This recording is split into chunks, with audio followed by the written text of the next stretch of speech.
صباح wanaagsan saaxiibayaal seetihiin saaxiibadayda qalbiga wanaagsan aan jeclahay maanta falagana halkan ka bilaabanayaa waqtigan kasrigayga gadaashiisa waxaa ku taala beer weyn oo nooc walba oo waxyaala kamid ah ay ka baxaan aad baan u jeclahay beertan markastaan soo booqdaa maanta falagayga beertan ka bilaaban doona aniga fruit yar soo qaatay si aan beertan ugu soo nasto laakiin tan igu dhici doonta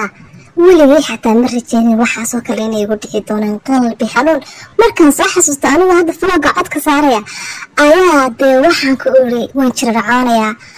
marka anoo beerta iska jooga waxaa arkay saaxiibkaygii saca ah oo kolba xaggan ii dhaafaya oo iska socsocda gadaasheeda mar dhinacan ii dhaafaya mar sidan ii dhaafay oo aan ila hadleen marka dambe anigaan la hadla waxaa kora saaxiib xaa kugu dhacay kaale waan u yeeray wuu ii yimi sacaygii wuxuu guri linda waxaan doonay inaan kuu sheego waxaan rabaa inaan kuu sheego sir cusub baan rabaa inaan kuu sheego sir hayawaa sirta ii sheeg maxaa waye wuxuu ugu dhahay moogtahay lindaani waxa aqaanaa jasiirad diamond ah markaan maqlay dee madaxaygii waaba baxay caqligaygii aniga dhan madaxayga waxaa ka dhex socda oo ka dhex shanqaraya diamondkii anigoo soo qaatay maadaa diamond ay maqashay adduunka diamond baan ugu jeclaa waxaa kora saaxiib mad garanaysaa meesha harumi ah may geyn kartaa haa waxa kor guri kuma dhaqo waxaa ma soo qaado wax fiican ma soo qaado waxa kor hadda i kaxay wuxuu dhabarkayga soo kor uu ila duulay marka duulimaadkii uu bilaabay waxaan kuri waanu soconay bad baan ka gudubnay bad kalaan ka gudubnay buuraan sii dulmarnay jasiiradaan sii dulmarnay dhinaca dalxiis bay iga tahay waxbaan daawanaya dhinaca kale waxaan moodaya meeshu inay dhowdaa laakiin maanta oo dhan baan soconay sidaan u soconay waa waxaa lasoo gaaray casar liiqay gabalkii oo sii dhici raba war meeshu ma dhawa miya waan sii soconaa saan weli u socona haddana qoraxda way dhacday habeen bay noqotay weli waan duulana sacaga marka dabacad buu leeyahay hadduu duulayo maba hadlo laakiin marka meesha loo soo dhawaado oo meesha uu dareemo inuu soo dhow yahay wuxuu sameeya wuu dhoola caday afku kala qaadaa marka waxaan dareemay marka inaan xoogaa soo dhownay laakiin 12 habeenkii waan soconaynay saan u soconayna waa beriga salaada subax allahu akbar marka la dhaho ayaanu soo gaaray jasiiradii dee mufaajaca meeshan la fiiriya meeshan horta waxaa ku yaala geedahaas geeda caadiya ma ahan caleemahooda iyo mirahoodaba waa diamond dhulka waa diamond waxaan bilaabay markii koowaad inaan jasiirada ku dhex socdo oo waxaan kuri aan iska lugayn iska daawado ugu dambeyn waxaan helay salad yara saladii baan waxaan ku guray diamondkii salada weyn buuxiyay idan alaamaada soo qaaday markii waan soo degdega moogtahay meeshana dheeraha u haystay saladii baan diamondkii ku guray anigoo ku faraxsan oo la marunba mariya oo diamondkii taataabanaya oo mar tirtirinaya 1 2 3 guraya ayaan hal maradee waxaan maqlay shanqartii adduunka gadaasheeda haddaan saa u eegay maxaaba taagan maroodi labadiisa indhood oo mucjiso yihiin indho gudguduudan ood moodad cadaab in laga shiday cadaab ayuu maroodigaasi leeyahay waan ku naxay waan soo eegay sacigii baan soo eegay kadibna sacii wuxuu igu yiri linda war ma jiro dhabarkayga soo ful waan ordaynaa sac xaguu laga xigaa waxaan maroodiga la dhaho dhinacii wadada markaan soo ordnay jug waaba kanba meel ka yimi kaala sheeg wadadii jasiirada aan ka bixinay buu naga istaagay markaasuu dheemasaan nagu firjiyey dheemankuu firjiyey dheeman yaab uu ahaaye dheemankaygu iga daadiyey wax yaroo dheeman ay haray sacaygiida waxaan wuxuu bilaabay inuu ka hoos baxo ordo miskiin laakiin maxaa ku watay sacaygii inta saa loo qaaday baadee waa ujeeda sida sacaygii la yaalayo sidii kubadii baa saa loogu ciyaaray mar cirkaa loo tuuraa mar geeskana loo tuuraa mar dhulkaa lagu tuuraa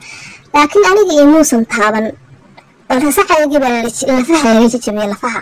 ugu dambeyn waan kasoo baxsanay sacayga xoogaa cawsaa u keenay waxaan kuri waan ka xumaa wuxuu warma jira linda dhabarkayga soo kor ina bixi waan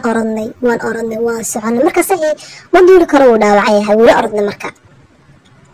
waxaan maraynaa meel jasiirada ka baxeeda ah marka waxaan aragnay markab meel yaala saca wuxuu yiri makhraj kale meelaan ka baxno mala markabkaas baan xagiisa u cararaynaa markabka markaan kugu soo dhaweeyo waan ku tuuraya waa inaad degdeg waa inaad markabka u fushahay baan ku uri markabka xagiisa markaa soo kornay saca waa tuuray dhinaciisa ku ordaala dhinacayga ka orday waan soo orday aanba soo ordayba meesha maraakiib baa maraysa markabka wuxuu bilaabay inuu dhaqaaqo markaas lacagta u saaray markabku weyn yahay dushiisaan ku orday marka si aan dee gudaha u koro waan orday meel jambigiisa deban lugaha la helay saan u orday oo islaan soo ka dhacday soo kaa tagay ayuunbaa ilaahay hal mara dee gudihiisii cagahasaa iigu gediyey haddana dee markabka waaweyn waa soo orday meel ammaanaan ka fiirsanayay saan usoo socday ugu dambayn meel baan helay sidaasaan dhulka isugu tuuray dheemankaygii intii yareed watay baan laabta saa u gashtay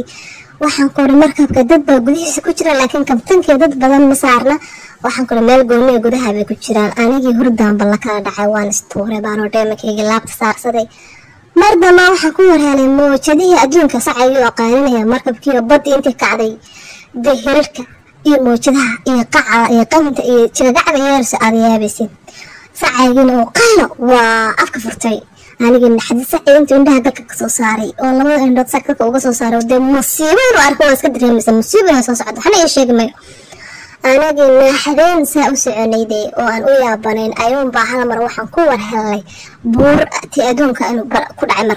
markabkii waa jajaabaa qabac waxaan ku waa burbura markabkii masiibo ayuu adduunka isku qasmay markabkii hawa burbura wuu dalashamay biyihii badda waxay bilaabeen inay noo soo galaan hirarkii way sii xoogaysteen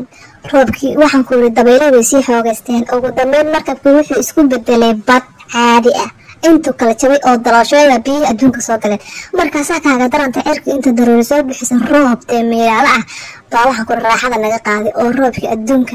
anigii dee masiibaan dhexda ka taaganaya markaan maxaan sameeyaa waxaan ku ri markii dambe anigii sacaygii in yar baa noo jabtay oo alwaaxa oo markabkii ka mid ah alwaaxii baan soo dulfuulay dheemankii dhammaan usoo silcayay 3 xabo bas baan ka hayaa wixii kale biyihii baa qaatay ma dheeman baan xasuustaa laftooda la badbaado jabkii alwaaxa ama ku saaran jabkii wuxuu bilaabay qaybta yarta alwaaxa markabka laga soo gado inay haddana biyihii soo galaan oo ay dalooshanto oo meeshiiba aan aragno ayadoo sii degaysa sacii naxdin midda kale sacigu badda dhexdeeda ma duuli karo markuu meel dhula joogo wuu duuli karaa bas markan uu badhaawacay maroodigii baa soo diray annagii waan rafaadsannahay waxaan ku ri annaga u jeednabo tartiib si ugu degay qaybta yarta alwaaxeed ugu dambeyn ayay sacigii waxaanu isla galnay badda salkeeda alwaax yarka ahana dushu nagaga arfugmay ama dushu nagaga daboolmay oo uu isrogay waxaan uu jajabayahay meelaan ka baxno male makhraj ma haysano marka waxaan ku fikiray aniguna dhiman doono aniga saca waa halkaas inaan ku halaagsami doono sheekada la soco qaybta labaad saaxiibayaal waxaan rajaynayaa dee inaan gadaal ka ogaan doontaan mana la badbaadiyey sida waa ku dhibanay fadlan channelka dadka cusub tahay subscribe saar muuqaalka like saar 2 ama 3 kamid saaxiibaad u share gareen nagu soo beerbahweynta sheeko xariiro waxaan ku gadaal baa ka ogaan doontaa linda ma la badbaadiyada saceedii mise sidaas bay ku dhiman doonaan xaaladda sidee noqon doontaa xagee bay ka heli doonaan makhraj iyo fure ay ka baxaan mise sidaas ayay ku tegi doonaan wasalaam